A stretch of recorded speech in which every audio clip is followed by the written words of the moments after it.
In today's video, I often feel that we shouldn't be flying the Yorkshire flag today. I think we should be flying the French one instead, because we are, of course, talking about Macron's visit to the UK. And this has been something a very, very, long time coming, shall we say. Go all the way back to 2016. And that was when our foreign policy just went way off the rails. And it was basically completely thrown out. Why? No one could really give you an accurate reason why. Always remember that we had a government at the time under Boris Johnson who said, yeah, we're not going to talk to the EU until like 2022. Why? Because reasons. That's why. You're like,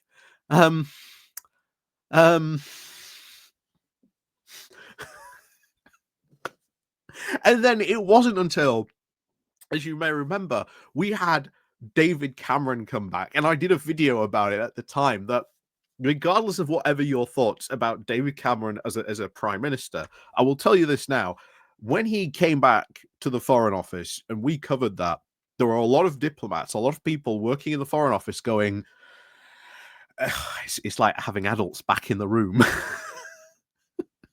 And now we've actually do have a proper adult government that is doing good diplomacy, because as I always said, guess what? If you engage with Europe diplomatically, they will engage back. And that is what we have been seeing for the past good couple of years. And it has really yielded some quite good results. This is what I was always hoping for, that we would have and rebuild those diplomatic ties that just went out the window, for about 2016, really, until like sort of Cameron sort of came back in some ways to be, head of the Foreign Office. But we are, of course, talking about one of the things that, shall we say, has upset a recent subsect. And we're not going to cover this from a reform angle or someone from the UK. No, we are actually going to have a look at this from someone who is on the French side of things. Because, as I've always said, good to always get different people's perspectives on politics, on ideas, on things like this. So we're going to have a look at this from someone who is very much on the French side.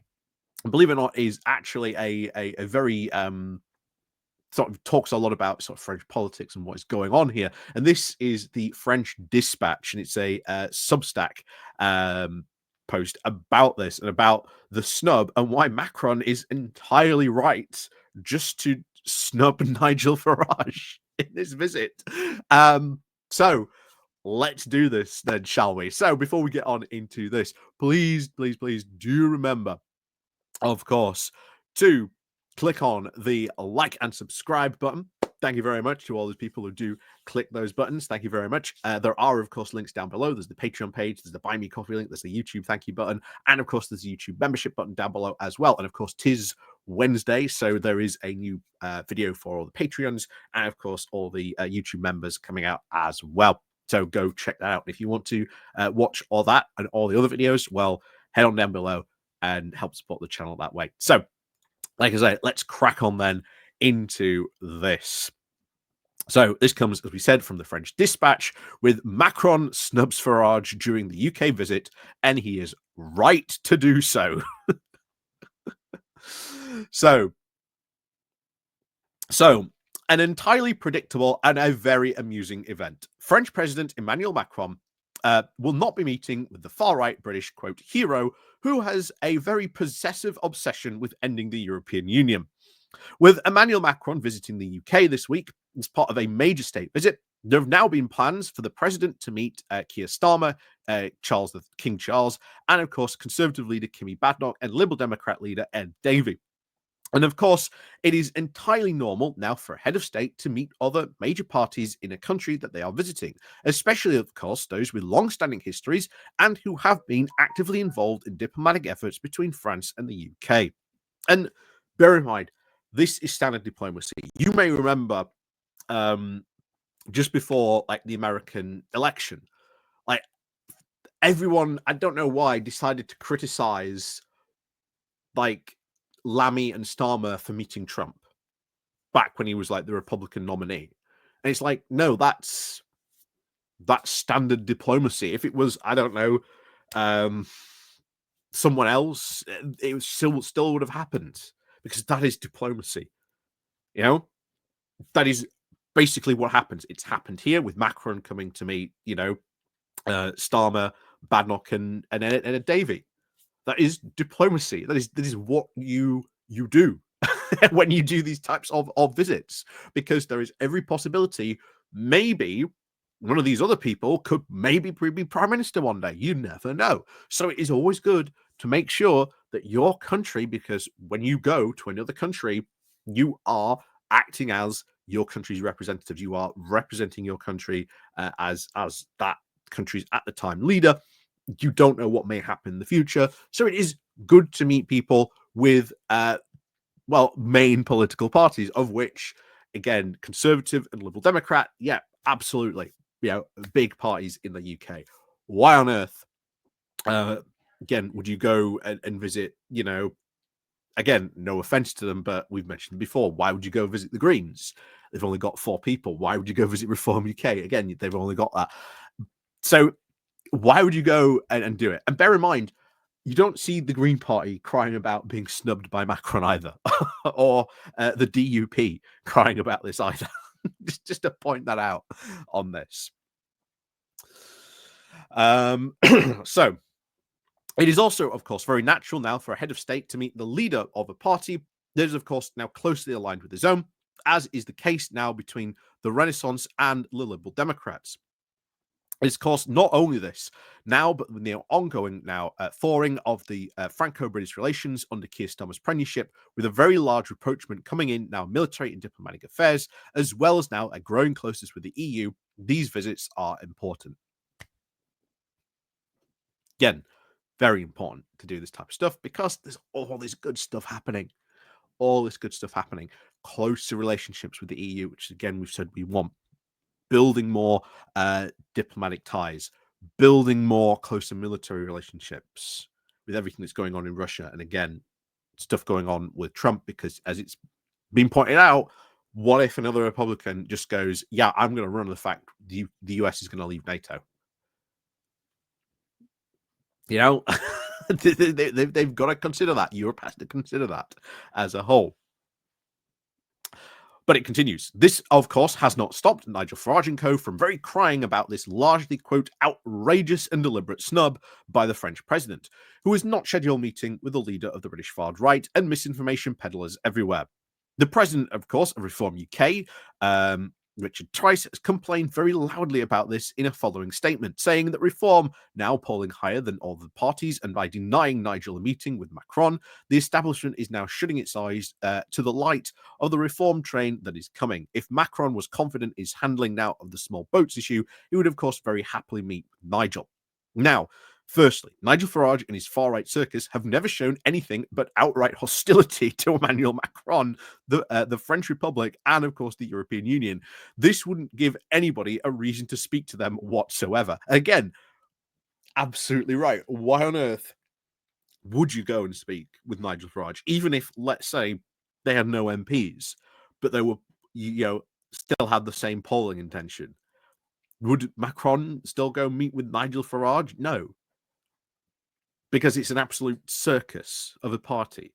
That's why we talked about very recently the 2 videos talking about what's going on in Kent, and Farage trying to make Kent like the crown jewel of this Reform crown. That's why he's putting a lot of pressure. And again, tomorrow we will be getting that supposed council meeting where they'll be revealing the Doge stuff finally. So we'll probably be covering that maybe Thursday, probably Friday, when we've seen the sort of thing in full. So look forward to that later this week.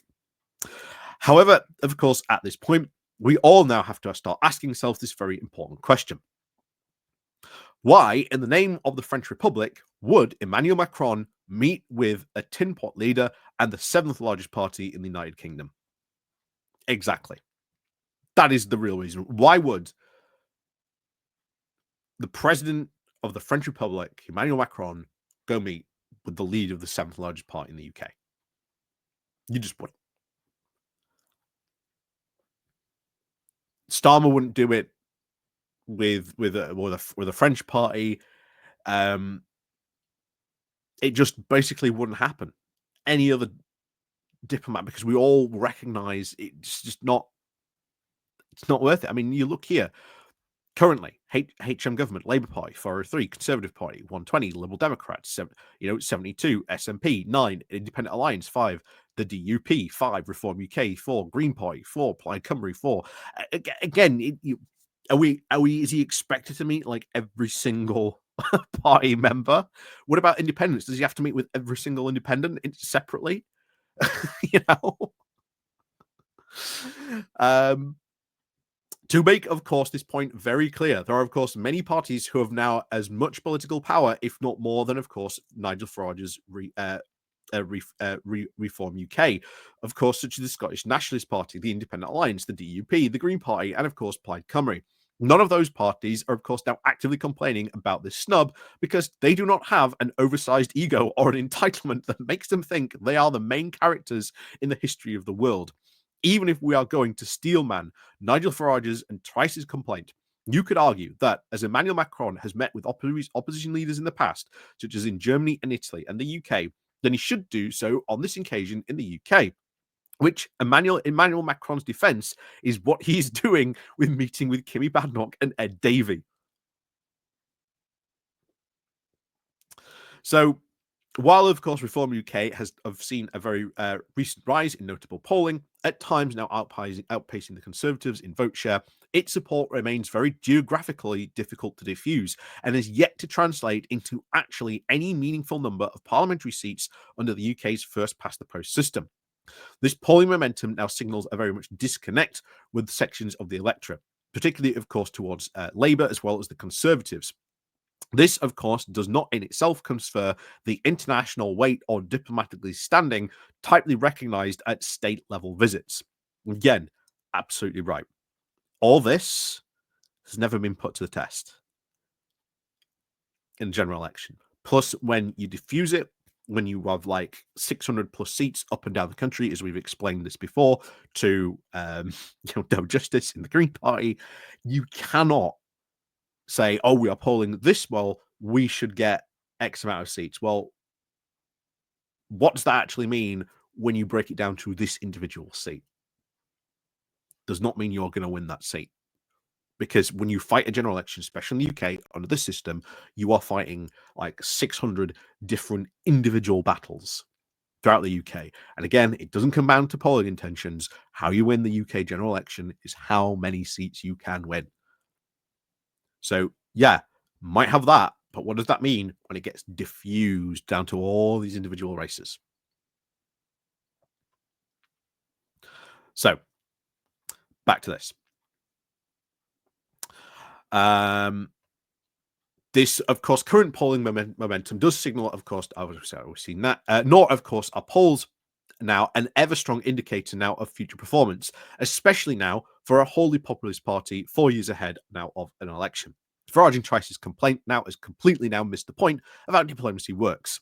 And again, good Lord, if they ever did win, I think Farage and Tice's diplomacy, like their diplomatic efforts, good Lord, it would be, I think, even worse than post 2016.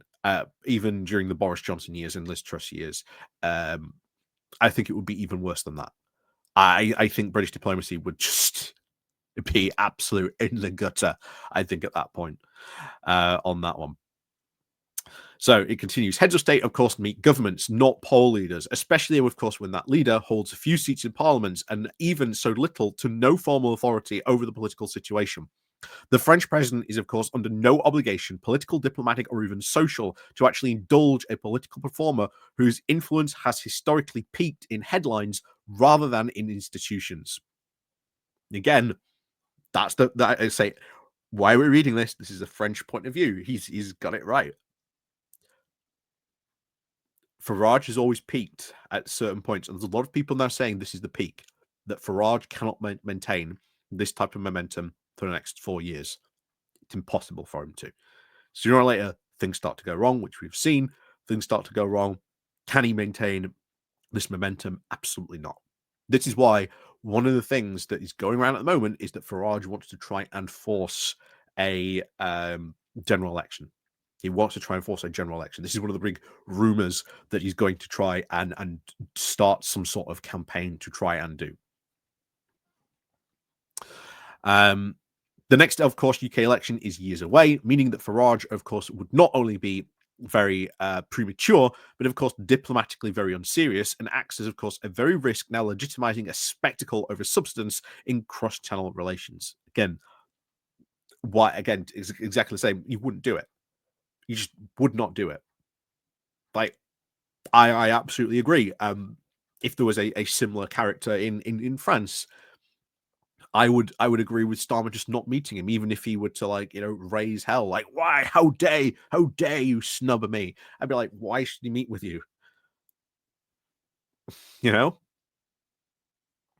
And of course, let's be honest, if Emmanuel Macron did agree to meet with Nigel Farage, the very same people who are now screaming indulgently about a diplomatic snub, would we have spent, of course, the week accusing him now of selling out the entire global elite by shaking hands with Brexit's cheerleader in chief? Exactly. There is absolutely no version of this story where they do not find something to scream about. Exactly. And if you parallel world this, how does that meeting go down? What happens?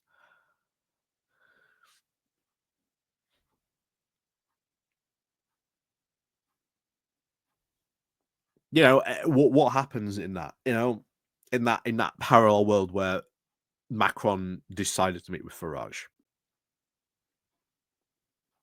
I don't see it being any real gain, especially to France, where again they are coming as again a diplomatic mission to a country to rebuild and thaw ties and for the relationships and rebuild those relationships, which again Starmer and Lammy are doing a fantastic job at. They are generally doing a fantastic job at, and they generally do not get, I think, enough credit for doing that, which I think is quite a shame. Anyway, let's finish this off. Of course, the reality of more is this says far more about Farage than it does about Macron, with very few seats in Parliament, with no coherent current policy platform beyond now his usual outrage machine. There is no serious political capital in Europe that Farage is not being snubbed. He is simply not being treated in accordance to his actual political relevance. Macron, of course, is here to engage with the British government as recognised leaders of the opposition parties who have a record of real political engagement with, of course, France and Europe. He is not here, of course, to boost his media profile as a man whose legacy now consists of one referendum and a series of very failed and limited political revivals. In an era where political spectacle often now overshadows substance, Macron's decision to engage with those shaping policy, not just headlines, is a reminder of how diplomacy should be done. Exactly. Exactly. Exactly. 100% on this. 100% on that. Farage, of course, might see himself as a kingmaker and a political heavyweight, but France sees him for what he is, a sideshow. Vive la diplomatie. Or viva la diplomatique. So yeah, I very much 100% agree with that. That is I think a very good French perspective on Nigel Farage, and the fact that these diplomatic ties, building that type of stuff with the UK is very good. And as I said, and I echoed just before, I think Starmer rebuilding these ties is good. Something I always said was going to happen, was going to have to happen under this particular government, and it has, and they've pursued that, and we've seen some very good outcomes over that. And I was called mad for saying this, and people told me that, oh no, the UK government will be snubbed. That's not what we've seen. And if you don't believe me, go back just like to this time last year where I was saying some of this stuff and have a look at those comments. And you'll notice those people are no longer around. So, as always, thank you very much, of course, for watching. And of course, do not forget to click the like and share button as well, and the subscribe if you are new. And of course, there's links down below to help support the channel too. So until next time, we'll see you all very soon.